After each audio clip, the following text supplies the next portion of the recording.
Good morning, Wrestling Inc. Welcome back to the Wrestling Inc. Daily. It is me, your managing editor of WrestlingInc.com, Nick Hausman, joined here as I am every Thursday to talk the news, and it's a lot of news today from the world of professional wrestling. It's our good friend Paul Pratt, a.k.a. Polio Del Mar. Paul, thank you very much.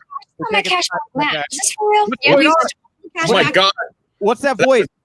That was our own Wrestling Inc. Twitch. I was trying to keep up with. I had it pulled up to see what our viewers might be saying. You get to see all that. I don't. I'm sorry. No, sorry. Okay. Wow. Yeah. Wow. Okay. Chaos here at the top of the show. What is this? An episode of NXT? We have a lot of I'm just saying they had a more chaotic. Not bad, right? It's a lot of people coming in and out. A lot of chaos. I legitimately thought I'd missed a segment because they came back from it and they were like, I was like, did I miss something? Because they were totally Ember Moon in the ring. I was like, did I miss this whole into that match? I didn't know what happened. Anyway, I had to rewind twice because I was like, did they pick a winner? Is it it's just over? No, it's over. Wow, that was so weird. Okay. Anyway, hey, hi everybody. We're getting going here today. We're going to have a great show. We got a lot of news to talk to. Huge news in the past 24 hours, and you could be a part of the conversation. Jump in the chat room wherever you're at. Comment section, whatever you want to call it. We got the master thread over here where we're going to pull some of your comments, put them up on the screen here today, talk about them. Obviously, we got all the releases to talk about. We've got Raw viewership to talk about. We got a lot to talk about. And if you're listening to us in audio form, after we talk the news of the day, you're going to hear the second part of my interview with Alexander Wolf, the former WWE NXT superstar. Very coincidental. I got an hour with him, and that the hour is spanned over the 2 days where WWE releases are the thing of the moment to talk about. Yep. And we're also going to be premiering that at 1 p.m. Eastern, so a little less than an hour from now if you're watching us live. Yesterday we did part one. They're both good, but this part here is better. It's a lot it's more. The better half. The first half was I wanted to know more about him. We started to talk a little bit about the release, but now when you cut in today and we hear it, it's going to be full steam. You're going to hear a lot about not just Sanity and Imperium, but his thoughts on Velveteen Dream, Drake Wirtz. I mean, we got 5 posts coming out of the back of this half of this. Wow. Definitely want to tune in to part 2 of Alexander Wolf at 1 p.m. Eastern on the YouTube channel. Cannot stress that enough. All right. It's the sizzle and the steak. Oh, it is it's a sizzle. It's a steak. It's that Salt Bay, where there's like that fancy salt on top of the steak. Yeah. It's all of that, Paul. So, yeah. Anyway, sorry. Everybody go put that in your ear holes. It's wonderful. Or eye holes, whichever holes. Put it on all your holes. Also, what? What? I can't say that? All right. No, you can say it. I have every right to laugh. I mean, if you listen, viewers and listeners, put it in whatever hole feels best to you. Okay, wow. This is a fun Thursday. Usually fun Fridays, but no, fun Thursday here today. We're getting funky on Thursday. And at the end of the show for everybody, we're going to dive into the mailbag. We're going to look at which of the recently released WWE superstars you most want to see in AEW, a big topic of conversation, which will bring us right in here to news you can use, news to leave a bruise. We're going to take them as they come here. We got about a block for everybody that was released yesterday. I think actually we do have one for everybody. So Fightful reporting, Braun Strowman was apparently not the most surprising departure among talent close to the situation due to Strowman's previous contract. He signed a monster deal, which is not surprising because he is the monster among men, in 2019. And word is that he very much knew his worth when negotiating the contract with WWE officials. His last contract came down to the wire in the summer of 2019, and he now he was signed well into 2023. WWE sources claim Strowman's contract was worth more than $1 million per year. He was said to have been very private about negotiating that contract until it was finalized, and he tweeted the following after his release: "What a chapter in my life. Thank you. I'd be really happy, too, if I was putting away $1 million a year in the bank and now maybe had some time on my hands." But there you go. That a big budget cut is what it sounds like with Braun. A huge budget cut, and I love when the quote that we used in there, he very much knew his value. I think that he very much knew his perceived value because I don't think they match up. But yeah, I think there's a lot of. I mean, look, Braun is a attraction. He comes out, has a presence about him. they obviously used him as an ambassador over in Saudi Arabia, having him the greatest Rumble champion ever or whatever. But, if you're Nick Khan and it sounds like, this is a lot of people being, I think we might talk about this a little bit later, but it sounds like a lot of this restructuring just might be Nick Khan taking an outside eye on the product to Vince McMahon and saying, do we really need, what are you doing with Braun, right? Are you going to make him champion? Are you going to put him in a movie? Is he worth this value? And really just taking him line by line and making cuts. I think that's really what came down to with Braun here and with Nick Khan. I think, first of all, I had a bunch of smarmy comments about Nick Khan, but I think that when it comes down to people who are under these very high dollar value contracts, you really do have to look at the end game for them. How are you going to make them earn that money? And I don't think that for an individual like Braun, who fairly one-dimensional, his efforts to tell stories has been hit or miss at best. I'm just not seeing that, aside from that attraction value of the big guy or whatever, that he's able to get a return on that dollar. They had him in a WrestleMania match with Shane McMahon, right? I mean, this guy's a marquee player. I think if you wanted to, you could find more things to do with Braun, but he's just kind of in a place here right now, like so many talents, that once you just kind of miss a kick and you drop any kind of momentum and you kind of just get lost in the shuffle, all of a sudden your value just goes down by no fault really of your own, just like the fault of bad creative, Yeah, I think that that's exactly what we've seen here with Braun. I think that they probably made their first mistake with him when they actually allowed him to get over the first time and then did not pull the trigger on him to make him a champion. One of the things that we've seen repeatedly in WWE is they'll get this individual who is sort of like the poster child of all the things they want. And the first person that comes to mind, honestly, is Roman Reigns. They had him as a 3-time champion, but he'd held the belt for 15 minutes total or something. Sure. And it was a scenario where they kept trying to get him over. They wanted to push him. They were pushing that narrative. It was being rejected. The flip side of this is that they got that momentum for Braun. They didn't pull the trigger on him. And by the time they circled back to it, he had cooled off. Sometimes you have to strike while the iron's hot. And I think that that's probably when he was renegotiating his contract.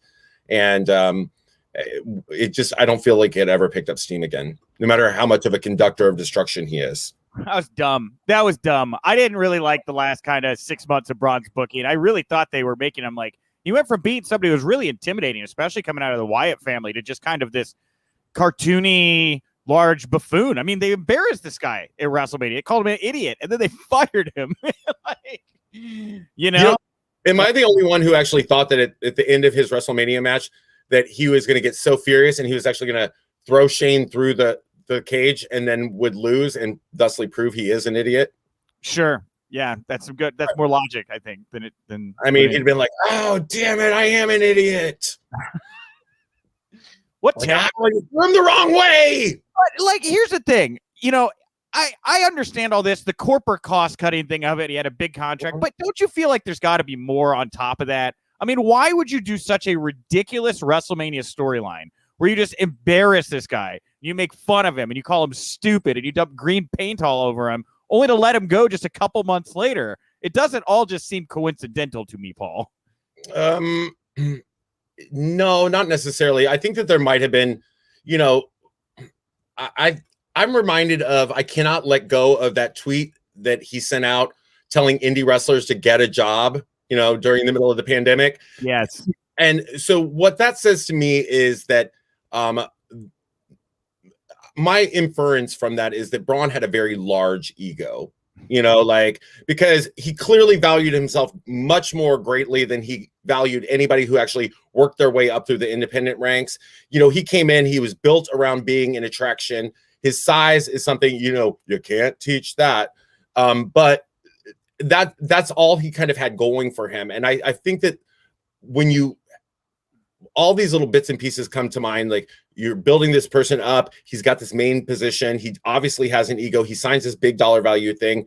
How difficult then does that make him behind the scenes? I don't know. And how limited were his abilities to actually convey anything that they wanted him to convey on screen? At some point, they might have just been like, too much money, not enough payoff, difficult to work with, whatever the case might be, out. Antonio Garcia saying it was over for Braun when he didn't win against Brock in Saudi, whereas Azel saying Braun jumped the shark when he won the tag titles with Nicholas at WrestleMania. And honestly, I liked the Nicholas stuff. What little child couldn't put himself in that Nicholas's shoes there and being tag champions with the big Braun Strowman? I think it's adorable. I think it's terrible for the titles. I think it speaks I think it speaks to the level of what WWE thinks about the tag team titles. Yeah, we'll just have a kid win them. And Peter Conklin here, before we move on to the next talent, just bluntly writing, I think Braun got cut because Creative put him in a corner where they were too lazy to get out of it. And I think there's a lot of truth to that, right? Like, he got put in where he was the big guy putting over talent to make them look good, lost a lot of that steam, didn't really click right as the top guy when he had the title. So, just victim of circumstances. So, I don't know. I'm with you, though, on that. He should not have ragged the poor indie wrestlers. That was stupid.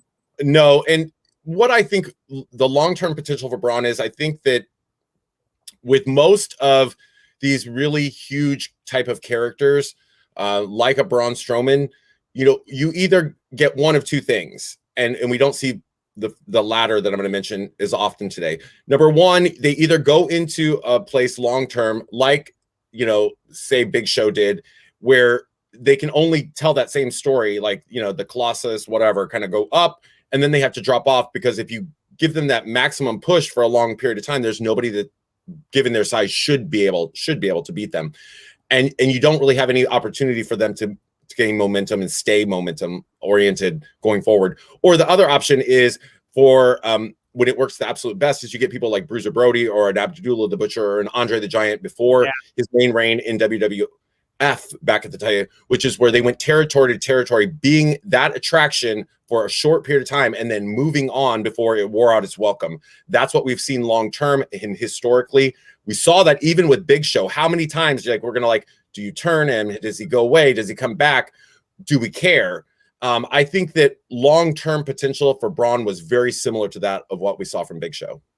Well, let's talk about another release that I think is probably a more layered onion here, right? I think we got a lot out of the Braun discussion. I think you're right. He kind of become a one-dimensional character. It just lost momentum.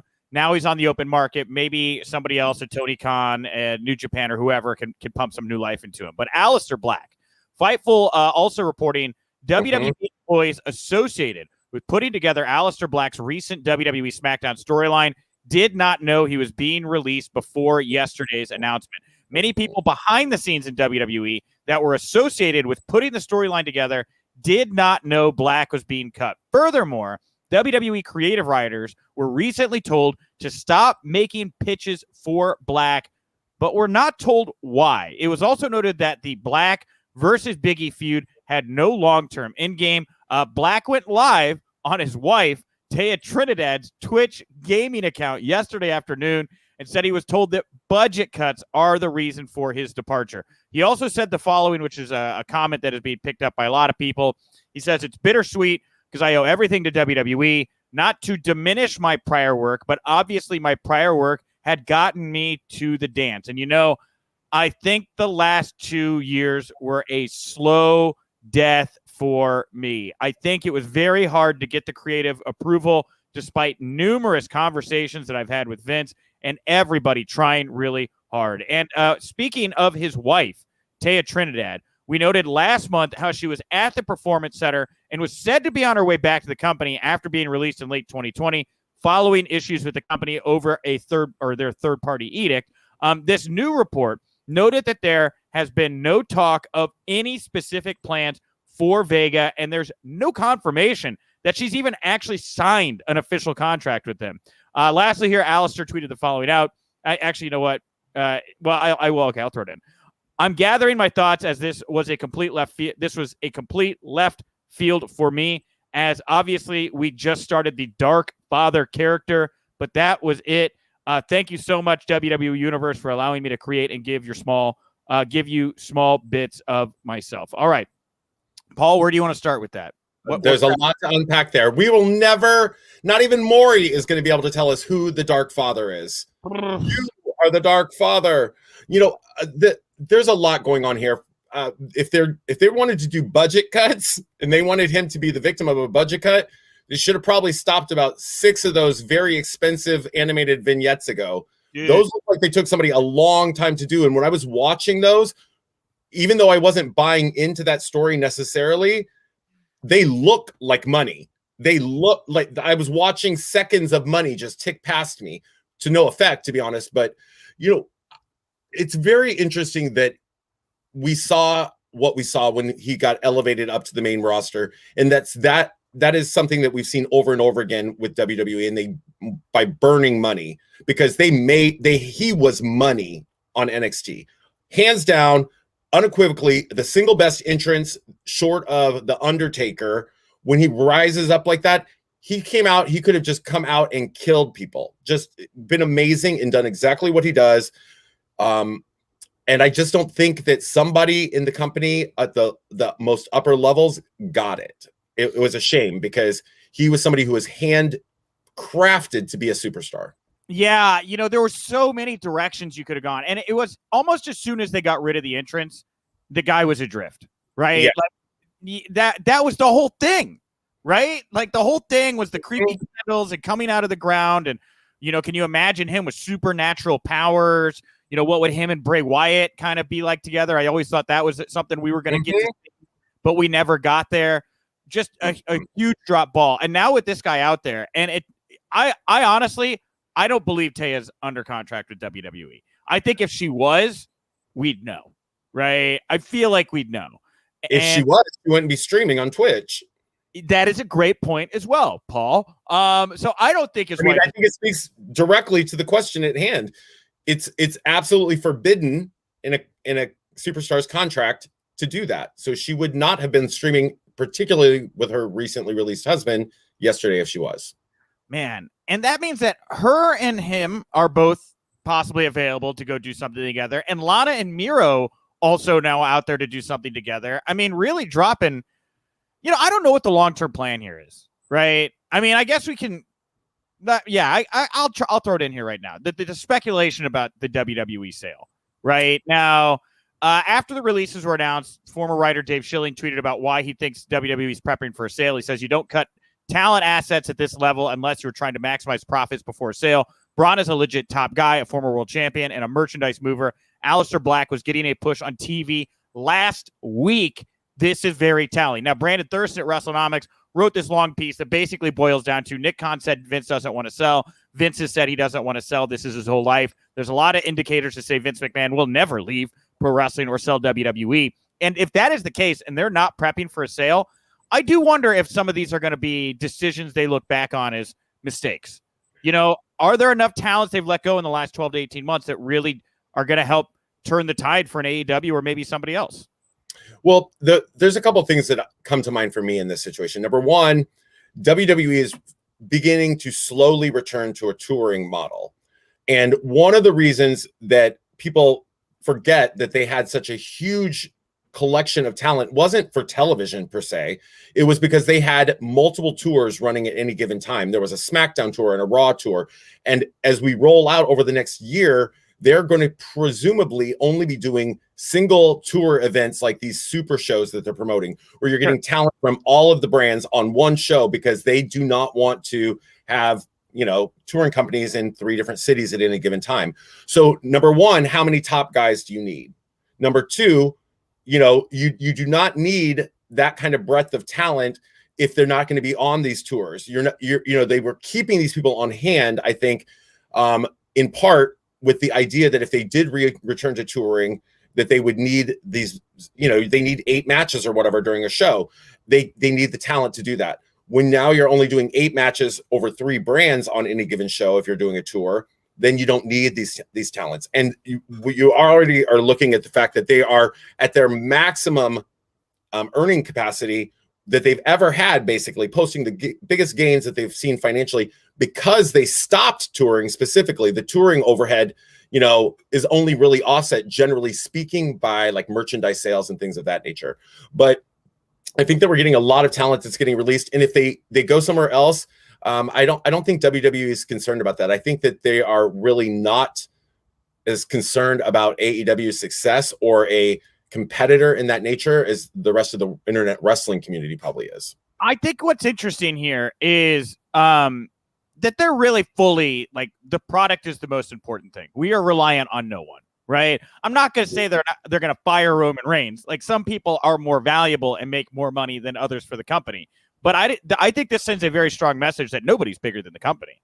Like, you could be in a main event SmackDown picture. You could be promoting upcoming touring events and be making $1 million. Nobody's safe. Nobody's bigger than this company. Absolutely not. And if anybody needs reminded of that, just go watch the recent episodes of Dark Side of the Ring, where Vince McMahon had under the Ultimate Warrior booked in a world title opportunity in like 2 months at a major pay-per-view. And guy walks through the curtain and he's like, "You're fired." Well, the Warrior brought that on himself. Warrior was losing his goddamn mind. So. Yes, but the point of that is that the most important thing that in the world of professional wrestling, the most powerful person is the person who's got the pen, as they always say, because we've seen it time and time again. Somebody can go from a world championship contender to bottom of the card in literal weeks, and somebody can go from losing on main event to being the world champion in 6 weeks as well. Jinder Mahal, thank you for that. It's just about what they want to give us, and I think that they have the opinion that professional wrestling fans in general will just bitch and moan, but they're still going to plop down their money and see the product. Well, as a breath of fresh air here, by the way, Rob Humphrey says, I don't know about these releases, but Paul's hat wins hat of the day, 100%. That's a nice hat you have. What is that hat? It's a random Snoopy hat. Oh, it's a wonderful hat. So thank you. Maybe I'll wear my Hello Kitty hat next week. Sure. It's a fake Hello Kitty. This is a fake Snoopy. This is like Snooley or something. It's a knockoff from the dollar store. Oh, I was like, you go to Chinatown? Where you get these hats at, Paul? Basically similar. Okay, got it. Well, hey, we brought up Lana here just a second ago, just to kind of touch on her. Lana tweeting the following: "I will never forget the fans and the love they showed me, whether it was a tank, power suits, flags, Crush, Rusev, 900 partners, weddings, or tables. I tried to always entertain you, and you definitely elevated me. Thank you." To wit, her husband Rusev tweeted, "You can't soar with eagles if you're hanging with turkeys," which is a pretty good line, I thought. Sounds like something Dusty Rhodes said. I mean, she's got to be great wherever she goes. I mean, it seems like a layup. She's going to be with Miro and AEW, right? I would imagine. I would have to imagine. Unless she goes full Hollywood and like, I can make more money modeling and doing movies and stuff. But that still says that she's going to go to AEW, because AEW would actually allow her to do all those things. I think that I give Lana major praise. We're aware that she's not the most skilled in-ring competitor, but the amount of work that she's obviously put in over the last year to improve, it's clearly visible. And when it comes to getting the emotional connection with audiences, she has achieved that at levels that many, many people who are far more skilled and in-ring competitors will never achieve. So, Lana has a great upside to her. CJ, whatever she comes back as, because I know that's one of the things that they're wisely all doing now that they're independent contractors, and reinforce that is they're using mostly their real names on the internet so that people recognize them when they go somewhere else and change their Twitter handle. Yeah, no, very smart on her part. I was thinking that too. She'll be CJ Perry. She won't be Lana anymore. Yeah. Also, Buddy Murphy, he tweeted the following after his release: "So today ends my 8 years with WWE. What a crazy ride. Highest of highs, lowest of lows, but whether I had 3 minutes or 20 minutes, I put all my effort into my performances. Nothing is harder when all you want to do is wrestle, but you can't. In my opinion, I haven't even hit my peak yet. I'm excited to see what the next adventure holds. I was lucky enough to work with some of the best talent in the world and learned a tremendous amount, but trust me, the whole world will know what I meant by best kept secret. Thank you all." Folded hands emoji. And, again, Buddy Murphy could have been great. Where was the blow off to the Seth Rollins stuff? When did that ever meaningfully happen? They just dropped the guy. They dropped everything. They did. They dropped everything. We saw him spend the latter half of 2020 in one of the most discussed angles in the world of professional wrestling, with his interaction with the Mysterio family and into his relationship with the daughter. And we saw this romance blossoming, and then they all changed brands simultaneously, mind you. It's not even like they broke the people up by putting them on different brands. They just moved to the next brand, and it was like forgotten yesterday. It's a disappointing tactic used all too frequently by the WWE. And Buddy Murphy, I think, people are talking a lot. They would love to see him go to AEW because of his in-ring talent. I personally tweeted just before we started this, I would love to see him go to Impact Wrestling or Ring of Honor. I didn't say Ring of Honor, but either of those seems well suited for his size and his talents. And I think that we would see outstanding matches in both of those companies for him. In AEW at this point, I think that it's already such a stacked roster. I think anybody who goes in is going to be lost in a shuffle. It reminds me of the WWE in the expansion era of the late 80s when they just bought everybody's contract and they just put everybody on the show, and then nobody really got to shine because there was just too many people. I wish he could go to Japan, but he can't because they're still in the middle of the pandemic right now, right? So I think he'd be a layup there. The only thing with Buddy is the promos were never quite there. He was finding it more towards the end when they were actually giving him things to kind of work with, but it still never quite resonated. So wherever he goes, I don't wish Impact on anyone. I think with Ring of Honor, I love Impact. I cannot believe you said that. I love Impact Wrestling. Yeah. Okay. Whatever. I love Impact Wrestling unabashedly. Do a half Google search about their Impact Wrestling's management culture. I don't know. Anyway, so Ring of Honor, I'd be fine with, but he'd be fine like in the Pure Division or something like that. But I don't know if he'd be able to show. I don't know if they'd be able to bring out his personality, right? Like that's the thing is I struggle. I think maybe him in like a GCW, right, or someplace where he could go and take some time to really find himself and reestablish himself and find that hardcore base before he takes whatever that next step is. I hope he kind of takes a break and does that right now and reestablishes who he is before going. One of the things that I would question is there are times when WWE's culture of 100% pre-written promos does not work for people, and many times they work amazingly for people. I think of like some of the pre-written stuff that they did for Rusev, I think was incredible. I think that he delivered it very well. I think that helped get him over in a lot of ways with his personality. But then on the flip side of that is somebody like a Buddy Murphy, where how often were they writing stuff for him that he just couldn't buy into what he was saying? How many times was it like so far off base that perhaps he could not deliver it convincingly because he was like, this is shit, and he sort of alludes to that kind of idea behind that, in that whether we're given 3 minutes or 20 minutes, I did my best. One would assume that those 3 minutes are like the time when he's supposed to be schmoozing with the Mysterios backstage at catering, like, no, I want to be with your family. Or versus 20 minutes in the ring where he gets to kill it because he's unbelievably talented. And I feel like they did him dirty by pairing him with a teenager in like a love storyline, because it really, like, the fans, like, there were people out there that were like, this is hell yeah, they were like, I mean, granted, she's like 8, I don't think that it's far-fetched, because it's the epitome of what every late teenage girl goes through, 18-year-old, and she's like, I want to, kick my dad and mom to the curb. I'm going to go with this bad boy 30-year-old type of thing. Is that what all women do? No, but I think that many people have experienced that, and I think that's what it made it so authentic. The desire that Aaliyah had to like get past her controlling parents. That was the whole point of it. Her parents were controlling, and so the appeal of the bad boy. It's a tale as old as time. We also have here, and I'm going to jump into the comments here after we wrap up the stuff about the releases here, the latest we have on the Backstage News, the releases. So keep your comments coming in. We will start to pull some up here on the screen in a second. But PW Insider reporting WWE had plans for Santana Garrett to debut on the SmackDown brand before she was released. There had been rumors of Garrett being called up after her Women's Royal Rumble appearance back in January. Her situation was similar to that of the recently released Vanessa Bourne, where she never actually made her official main roster debut and had been waiting for her arrival to be worked into the storyline. And there were a lot of talents the last 3 weeks that just seemed like WWE had stopped telling them what was going on. This comes up in the Alexander Wolf interview. I don't know if it was yesterday's part 1 or part 2, where he was like, a lot of this stuff he found out had been planned for like 3 weeks or something like that. You're going to hear it next week when I talk to Ezra Judge, when I drop that one on Monday, about how management had just kind of stopped talking to him and giving him explanations and following up.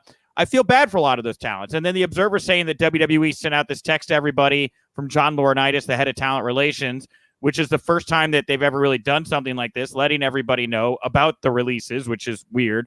I mean, everybody there right now that has not been hearing regular communication with the office or getting straight answers has got to be walking on eggshells for the rest of this week.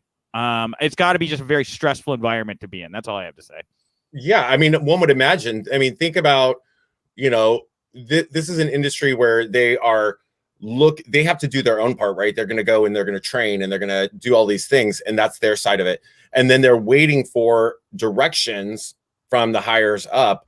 And when it's not coming, they're like, okay, I'm sitting at home collecting a paycheck. And then all of a sudden, that's why you see, I think, so many of the superstars who remain on the roster, tweeting out Rhea Ripley with like heartbreak emojis and things, because nobody knew this was coming. So, it's just as shocking for the talent that remains, and their friends are being let go, right? So difficult to deal with all across the board. I'm sure that morale is always plunges as soon as this kind of stuff happens.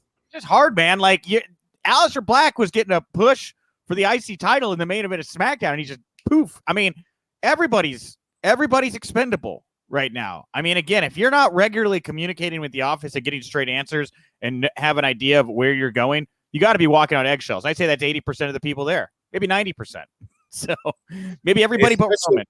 I think especially if you're in the office, you know what I mean? I think that those people, the wrestlers are probably like, but the people in the office are like, they've eliminated entire departments, and when you're in that kind of corporate culture, all of a sudden people are like, there's two ways to look at this. Either I give my entire life to this and give 150% and they still cut me tomorrow, or I'm just like, F it, and collect my paycheck and see what happens. I'll let the cards fall where they may.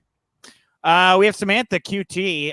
Lana was slowly improving. You could see she was putting in time and effort, 100%. Peter Conklin, Lana, Ruby, Aleister Black, all easy AEW. The only release that we didn't talk about, and they haven't said anything, we've got no backstage reports on what happened, was Ruby Riott. And Ruby Riott, well, actually, never mind. We skipped over Liv. Liv Morgan did say, whoever is lucky enough to get Heidi Lovelace on the roster, you win. But that's about it. I saw Heidi perform on the indies here in the Midwest for many years before she was signed by WWE. Oh yeah, buddy. I saw her many, many times. I know how beloved she is by this community. I know for sure she'll be a hit if she wants to go the indie route. We talk about people that would be a good fit at Ring of Honor. ROH really trying to get their Women of Honor division back on the map right now. They've put Maria Kanellis in charge over there. I think Lana to AEW makes a lot of sense. I think Ruby to AEW would be interesting, but they seem to be picking the women right now that they're going to be pushing. There's 3, 4, 5 women that they seem to be pooling with. Her going to Ring of Honor, she'd be a big fish over there and would be a great addition to that division. And I could see her really thriving there because unlike Buddy, I think Heidi or Ruby, whatever you want to call her, has a lot of personality and has the ability to reach through that screen and kind of connect with you if given the chance to do that. Yeah, and I'm going to go back and say I would love to see her in Impact because, in my opinion, Impact legitimately has the best women's roster on the planet. Sure, put Gail in charge. So I mean, so, what? I said put Gail in charge. If that was the case, I'd probably change my tune. So she is the producer of the women's division. Yeah, but there's some people above her that. Yes, but that the reason I love the Impact Women's division and the Knockouts roster in specific is because of the fact that they first of all focus on more than 2 to 3 women at a given time. They've got multiple storylines, incredible talent. They have, and the other thing I love is that the legitimate diversity of looks, appearances, and characters that they allow for. You do not see that. Like one of the things, the first thing that came to my mind when Ruby was let go and Liv was kept is like, of course, because Liv looks like a WWE diva. Ruby does not. Ruby does not have that look. And, I think that they still see things in this idea that you can only have so many of this or so many of that. Paul, you're pulling my string right now. Now, we spoke last year to Chris Levin, Kid Ref from GCW and many other independent promotions. Can't believe Prague. Great guy. He used to work for Impact Management. and has spoken openly about how he was contacted about a quote neutral third party investigation, which I have a lot of questions still that will probably remain unanswered for the time being. Where they were looking into sexual misconduct allegations and unsafe work environment allegations against Impact Wrestling management. To his own volition, he says, "I told them what I saw," and then he was fired. Paul, why would you wish any woman to go to that company? I still think that, first of all, I'm not wishing that they go there to be sexually harassed. What I am saying is I think that's the thing. It's like all the good stuff you just find great. That's window dressing, man. I genuinely don't want people going to Impact as long as that management is in charge there. I think that ideally, if any allegations like this come really, really public, that people would then speak up. If that's the case, I will also stand by the fact that I think that they still present the best women's wrestling product that's available for pro wrestling fans. Okay, fair. You can make your own decisions. Then we also saw Antonio Garcia. I think that Lana we saw in Total Divas had more charisma than the Lana we saw on TV. Yeah, and I agree. And we're seeing more charisma here from Miro. Like, I think that those two together off the chain, being allowed to be who they are by themselves is going to be great. I hope that's what happens, you know? We also have Peter Conklin. AEW can run an invasion angle with all these free agents. I think that, you know, there would be something cool to do it. I think it'd be cool. I mean, Braun and Aleister, I guess, you know, maybe Ruby is part of an outside group. But the problem is, unlike with the WCW thing, where you didn't see it coming, like them all showing up at All Out, you know, 5 days after their 90 days up. It just, I don't, is it too predictable? I guess we didn't know about Moxley when he showed up at Double or Nothing, or we kind of knew Moxley was going to come, and it was a big pop when he finally debuted, you know? I mean, I think that I'm sure that they would get a positive reaction from that kind of an angle. I think that the idea in this day and age, it takes a lot to really make an angle like that work, for it to seem unexpected, to, you know, and it doesn't quite have the impact that it would, say, if we did not know that these wrestlers had all been released, you know, because there's a strong likelihood that they could show up in mass or individually anywhere. If it was a scenario like back in the day where, you know, DX actually went and filmed outside of the venue or something like that, that would be a little bit more exciting. I think that it's also, how many invasion angles can AEW have going simultaneously? They're invading Impact at the moment, and then whatever, you know. So I guess it could be all that. New Japan sometimes there, right? And AAA, you know. So yeah, there's a lot of that. Everybody's invading them. The factions, Paul. They love the factions, right? And that's a fact. That puts the fact in faction. All right. Well, let's jump ahead here a little bit. PW Torch reporting Monday's live Memorial. This, on any other day, this would be the lead story. Monday's live Memorial Day edition of Raw, featuring Drew McIntyre versus Kofi Kingston in number one contenders match main event, drew an average of 1.418 million viewers, down 12.5 from last week's 1.621. This is the lowest audience in Raw history. For this week's show, the first hour did 1.536 million. Second, 1.549, so actually a little bit up, but then they dropped down to 1.168. That's a 24% drop from hour 1 to hour 3, the fourth biggest drop in the history of the show. Did a 0.44 in the 18 to 49. That's down about 2.5% from last week. Raw also drew the second lowest 18 to 49 key demo rating in history. This week's Raw viewership down 12.5% from last week's show, and the viewership was also down 18% from the Memorial Day show last year when they were still in the Performance Center. And it was really weird to watch. This was even less than that, Paul. It's Memorial Day. People are vaccinated. They're going out. They don't want to watch wrestling. They want to be outside barbecuing. I get all of that, but it's still not good, right? It's not good. You know, I think that, but I will say that oddly enough, I think that what you just mentioned has an impact on this. You know, like, I think it really played into the ratings, because it was Memorial Day and people are finally able to go do shit. And like, they wanted to get out of the house. The last thing that people wanted to do when given the chance is to do exactly what they have been doing, presumably, for the last year. And that's sitting on their TV, you know, on their couch watching TV.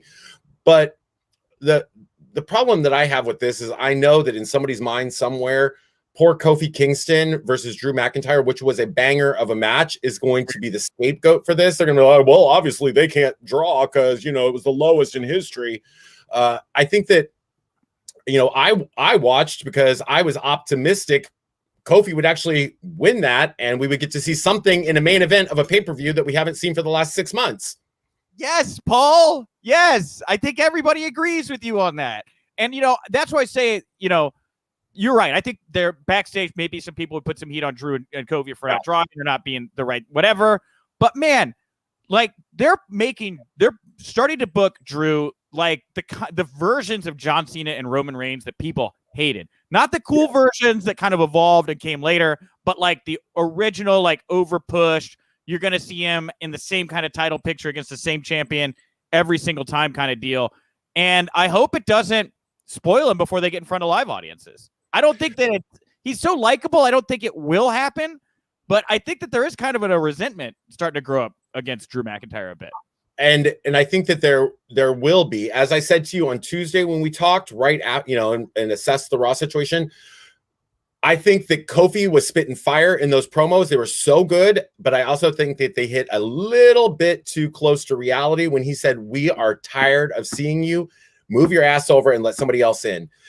What I really feel strongly about being problematic on Raw is that for over a year now, it's just felt, with the few exceptions, really pretty redundant. It just felt like we've seen the same things over and over on a bit of a treadmill. I think back to, in the early pandemic where we saw the same tag team match with Zelina Vega and all that for like 4 months or something, it felt like.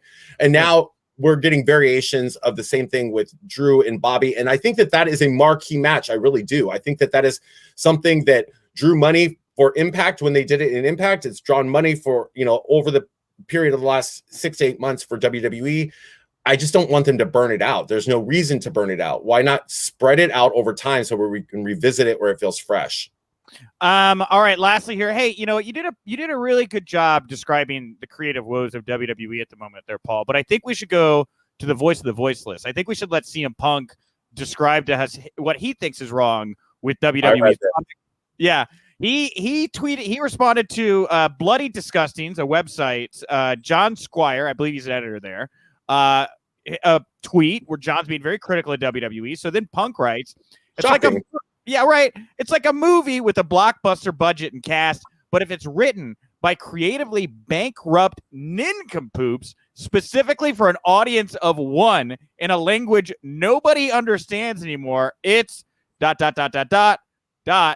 trash. But people watch it because they like movies. Woman shrugging emoji. Props to Punk, by the way, for the nincompoops insult. It's like when Kim Jong-un called Trump dotard, right? It's like you have to use an old-timey word when you're talking to old people to make them feel like the real effect of your insult towards them. So props on that. But he's right, man. Like, this is a product that is catered day by day, week by week, to a more and more narrow audience. And it is not, I mean, they had Bad Bunny there. We saw a brief kind of opening, and now the window is closing again. We are going back to appeasing Vince McMahon.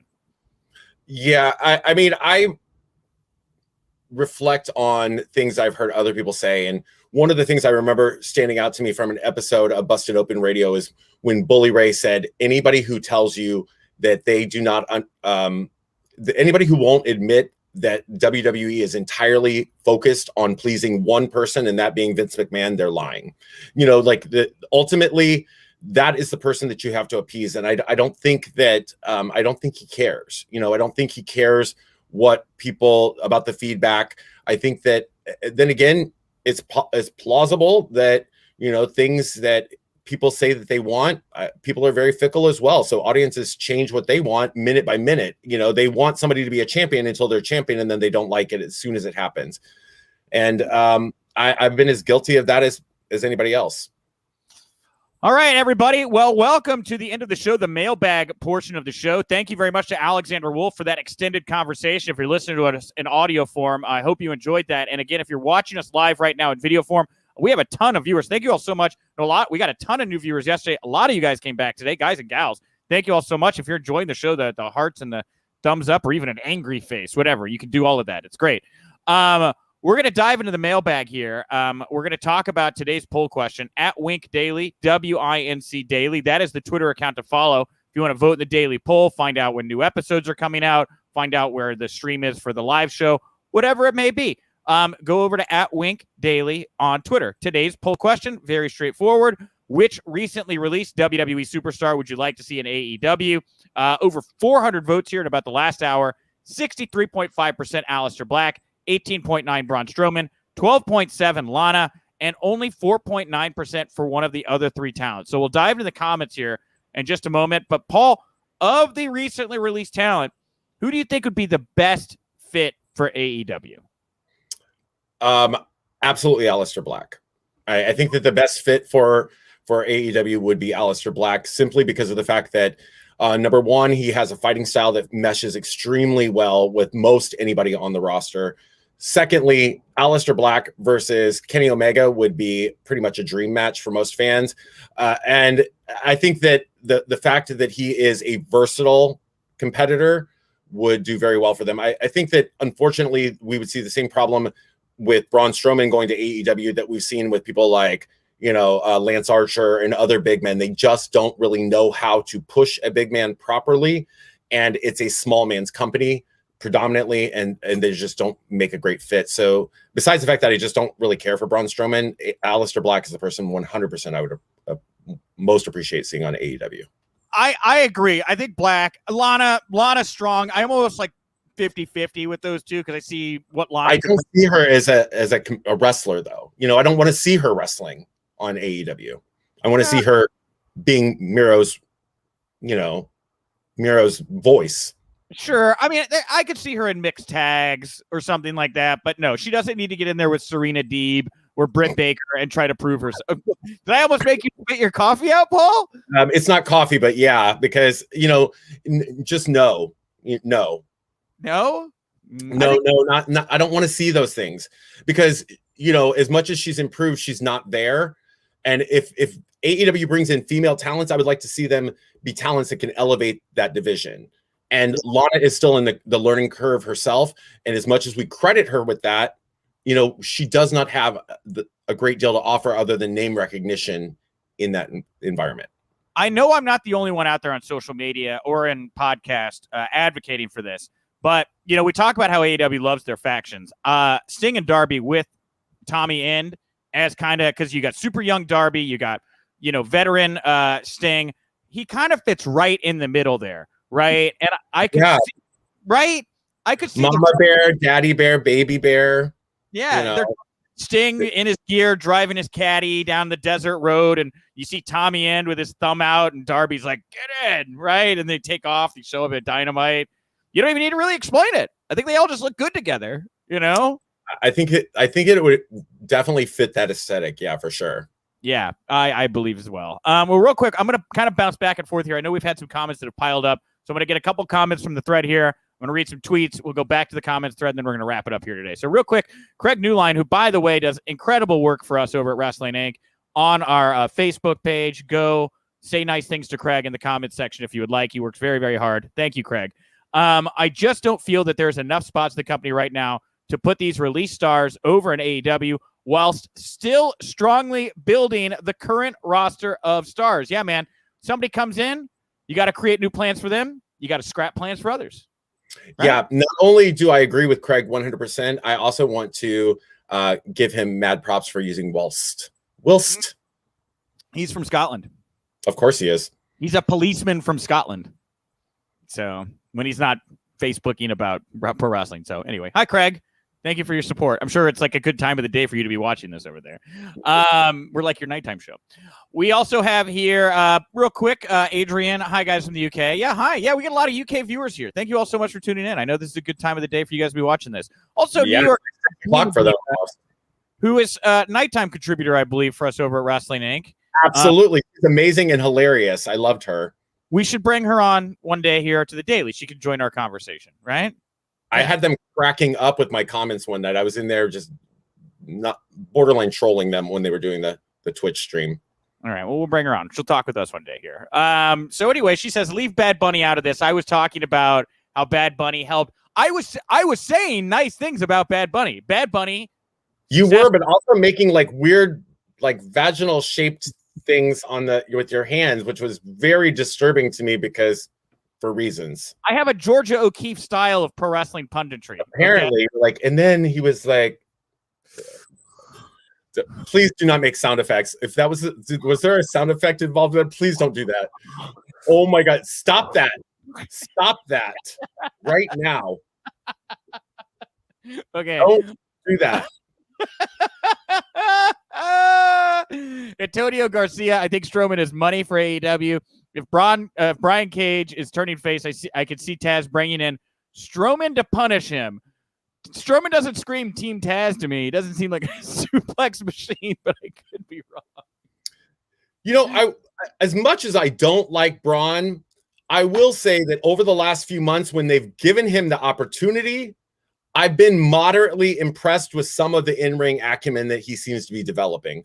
You know, what I try to remind myself, and I would encourage other wrestling viewers to do this too, we draw our opinion of what a talent's skill level in the ring is based on what we see on television. And so often, talents are legitimately told by WWE, you cannot do this, you cannot do this, we don't want that, you must not do this, because it does not fit with the narrative that they want to tell about that person. I still don't think Braun's very talented, but I think he's more talented than what we've been shown. This is I want to read this. Art minus me. Tommy End as Dark Order leader. You know, the Dark Order exists in a weird space right now, right? I don't want to do this again because I know it makes you uncomfortable. They exist in a weird space, okay? They are baby faces, but they don't really have a leader, and they seem to just kind of be the, I hate to say putty patrol, but they're the random guys that run out to help save baby faces sometimes. Yeah, it's really weird. Right. I mean, I think that the Dark Order is this comedic sort of like you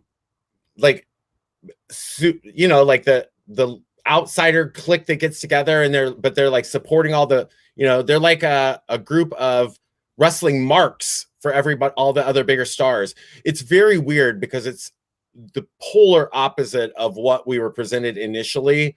And I mean, the sheer fact that they're still running around with, you know, Brody Lee's kid is like a little strange to me too, but whatever. I agree with that. Yeah. And I worry, and look, they've pulled back on -1 a little bit, but I do worry on, especially when it's live.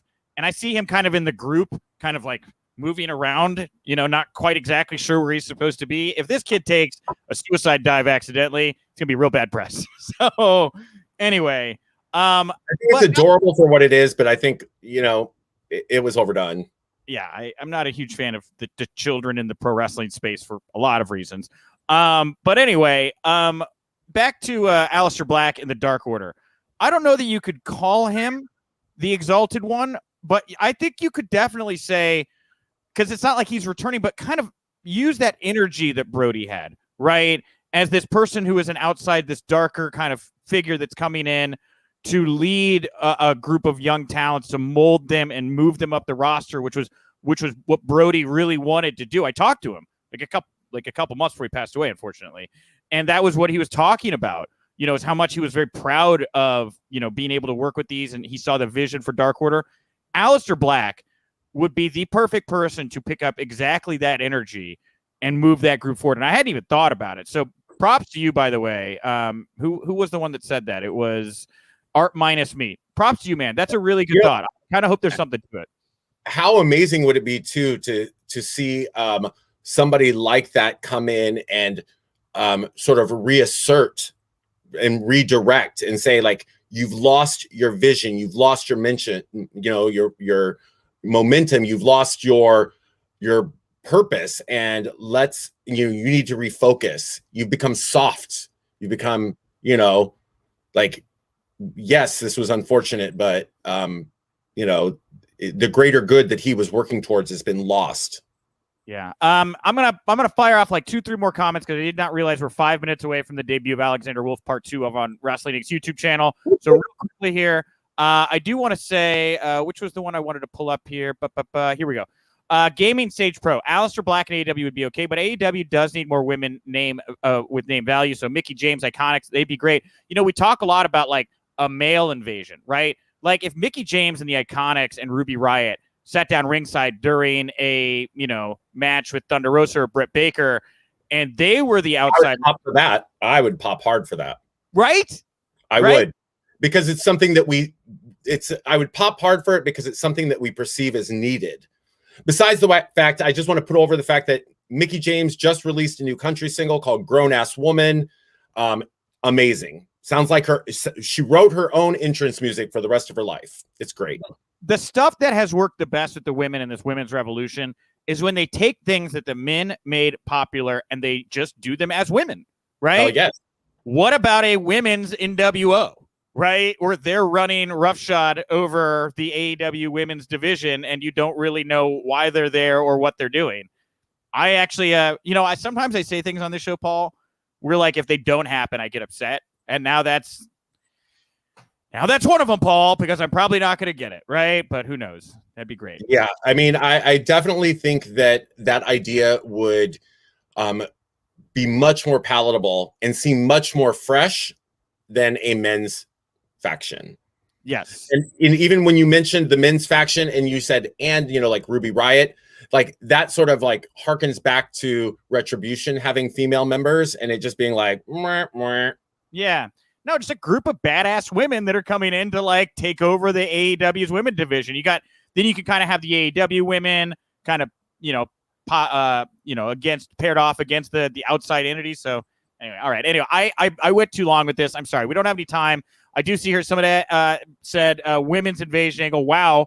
Tony Khan needs to send you an offer for Creative Nick. Yes, thank you. Or you could just get it for free, right? That's how you become paying for nothing.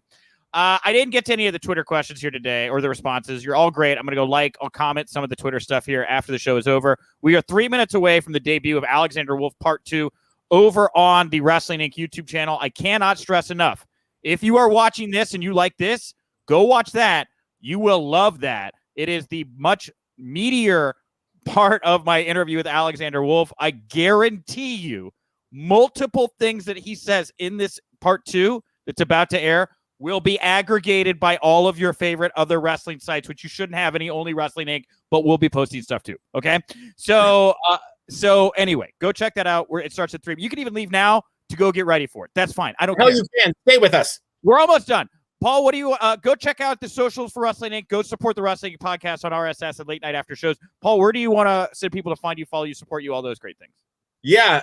Follow me on Twitter. The Twitter handle is right there. Also, you can follow me on Twitch at twitch.tv/Pollo Del Mar.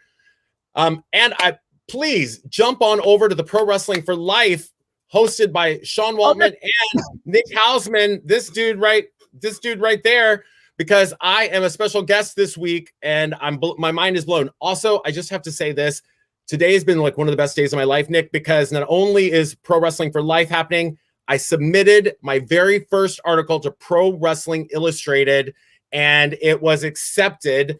The editor told me I knocked it out of the park. Lifelong dream, 40 years in the making, happened today. Boom. Look at all of the energy we are putting out into this world right now, people. Yes, go. We are gonna. The audio is out now for Pro Wrestling for Life. We've got Dan Housen, Chris Van Vliet, and Paul is also in the game section there, and it kind of just becomes its own talk about LGBTQ community and pro wrestling with Sean, which I thought was very interesting. Great, but you outed me. You guys, I'm gay. Oh, right. 3 p.m. Eastern, though, that's when we're going to debut the video version of Pro Wrestling for Life over on X-Pac, Sean Waltman's personal YouTube channel. So if you want to go to youtube.com/X-Pac at 3 p.m. Eastern, you can watch the whole show live. Me, Paul, Sean, whoever else will be jumping in the chat.